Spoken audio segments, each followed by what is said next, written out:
Well, I'm Richard Isakson, and I've been collecting Pulitzer winners since about January of 2004.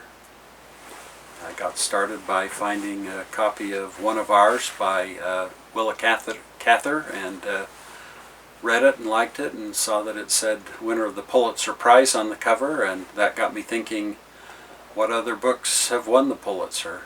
So I started searching and found a list, and then I remember I went through the books we had. We already had quite a few books here, and I found the ones that we had or I had already read on that list, and was kind of surprised to see that I had already read a fair number of them, like Grapes of Wrath and To Kill a Mockingbird and so on. And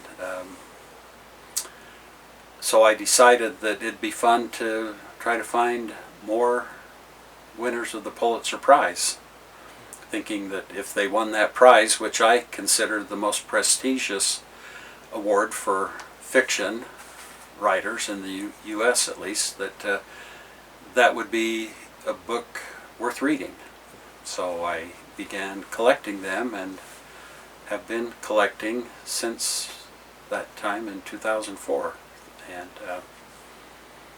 it has been a fun hobby, and I have enjoyed seeing many of these as antique books. And I've enjoyed the idea that I can buy an antique and use it and actually hold it in my hands and read that copy of the book, which gives me even more satisfaction to know that I'm using this antique that I spent a bit of money on.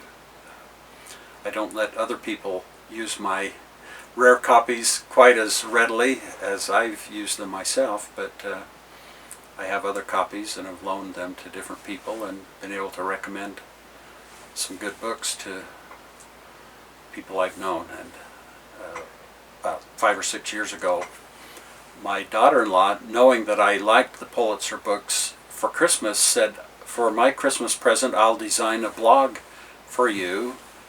And she had already started a blog about the Pulitzer books. And I thought that sounded like fun, so Kelly had set it up for me, and I learned a little bit about how to do it. And since then I've posted a number of blogs about Pulitzer books that I've read and particularly enjoyed, and that's been a fun way to spread some of my thinking about the books. I certainly don't consider myself a book critic. Many times I read professional critics and what they've written about books, and I've thought, well, why did they write that? Or I totally missed what they're saying, because I think I've been more caught up with just enjoying the book and going with the story, and haven't read it from a critic's point of view, although for some of them I've been a bit critical if I haven't enjoyed it or if it hasn't been quite as satisfying. But in what I write about the books, I just try to give my own reaction without looking at what the critics have said about the book, without trying to take more of a educated approach.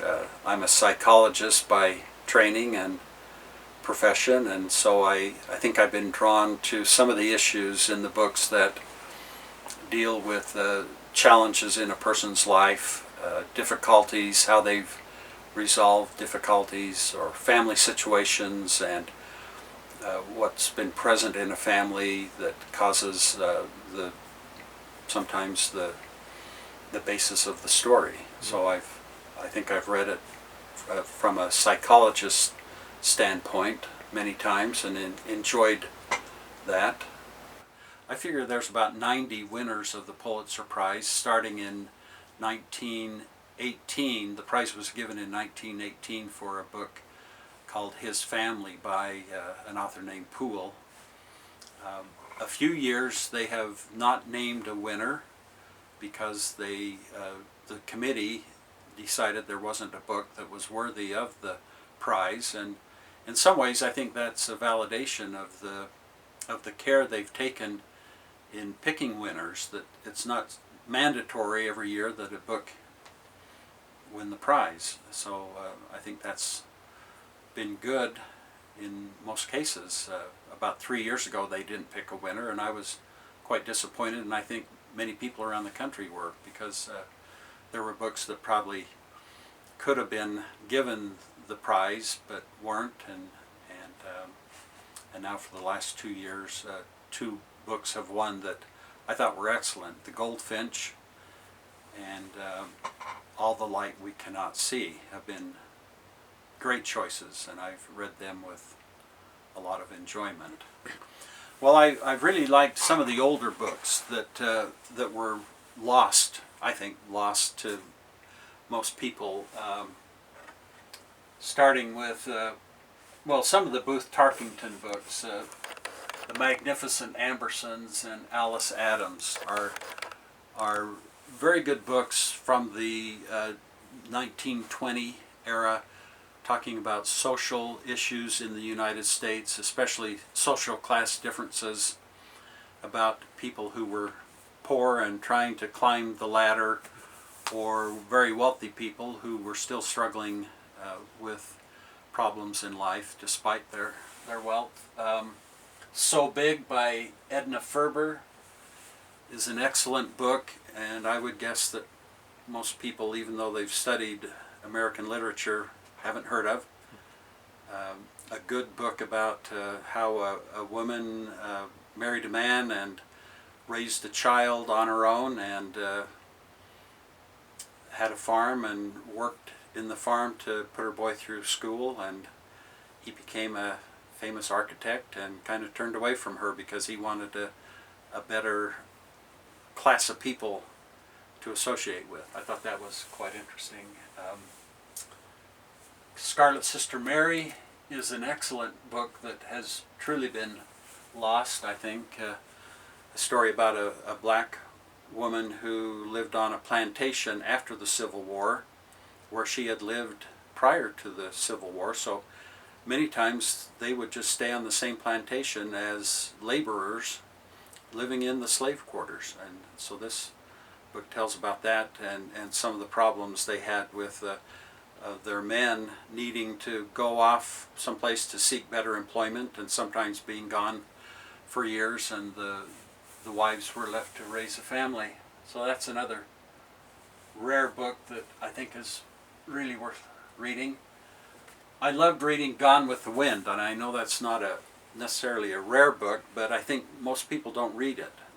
They see the movie, and the movie was outstanding, but to read the book is a different experience. And so in that case I would say, though you've seen the movie, find the book and read it. It's captivating, a very insightful look at the South during the Civil War, but from a Southern point of view, which is good to know. In Gone with the Wind, for the most part, the slaves were portrayed as kind of members of the family and very well treated and loved by their owners, and the slaves were depicted as loving their owners in most cases. I don't know if that's true or not, but I think that's a good perspective for us to have, who might look back on the Civil War and maybe see only bad relationships or difficult relationships. Maybe slaves did love their masters and were loyal to them as depicted in Gone with the Wind. Other books that are rare. This one by Upton Sinclair, called Dragon's Teeth, is a rare book. Upton Sinclair was a socialist and declared himself as a socialist, and at one point ran for governor of California. And he wrote a whole series of books starting in the 1930s to expose what was going on in Europe with the expansion of fascism. And as a socialist, he felt that he needed to expose that, and his leanings are definitely far to the left. Some of the heroes in the book were communists. Although this is an American author, the fight against Hitler and fascism in Europe was portrayed, I think, more from a socialist, even communist point of view. So again, he wrote about 11 books in that series, and Dragon's Teeth is about the 4th book, and very interesting from that point of view. So those are a few that stand out as books that are sort of forgotten and yet well worth finding, and having the Pulitzer list is what allowed me to have some excellent experiences. I like to read because reading has always helped me learn about other people, other settings, other situations, people's problems, how they've dealt with them. I've enjoyed history and reading about history. As a child, I read as many of the Landmark series about people that I could, George Washington and Babe Ruth and Lou Gehrig and anybody I could find. So I think I've been drawn to history, and I love fiction because to me that puts history in a format that transports me a little bit better back into that time. The story captivates me, and yet I like to learn the history along with the story. The book that got me started, this Willa Cather, One of Ours, was a good example of that, and you can see this is actually the book I first found when I started reading the Pulitzers, and now it's well worn and falling apart, and I've got a better edition of it, but the history was the United States just prior to World War I, when we were prosperous, doing well, farms were big, and people on farms were living reasonably good lives in the Midwest. And it's a story about a young man who had a good life but wasn't satisfied, was bored, and he heard about this exciting thing going on in Europe called the Great War. And when the United States joined the war, he joined the army and went to France and fought in the war. And it's his story of sort of being swept along by what was going on, but also I think it depicts America at that time feeling powerful, feeling like they were going to go to Europe and settle the war, and he wanted to be part of that great adventure. And so it's a story that we should all, I think, understand, that our history is one of wanting to be involved in important causes, and that's brought out very well in this book. So I've been drawn to many of the Pulitzer Prize winning books because of that. Some might think that these books are a bit difficult to have access to or to get into, and I would say give it a try. A Bell for Adano by John Hershey is a good example. That title doesn't capture me, but if you pick up the book and start reading it, you find out that it's about a town in Italy who had their bell destroyed in the town hall, and the people wanted a new bell.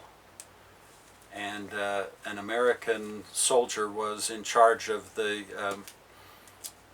city now. They'd been captured, and he promised the townspeople that he would help them get a new bell for their tower.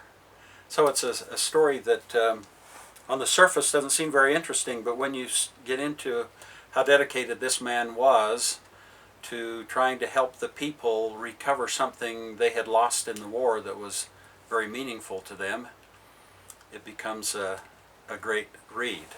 So there are many books like this that on the surface you might pass up, and still, if you'll get into it, you'll appreciate it.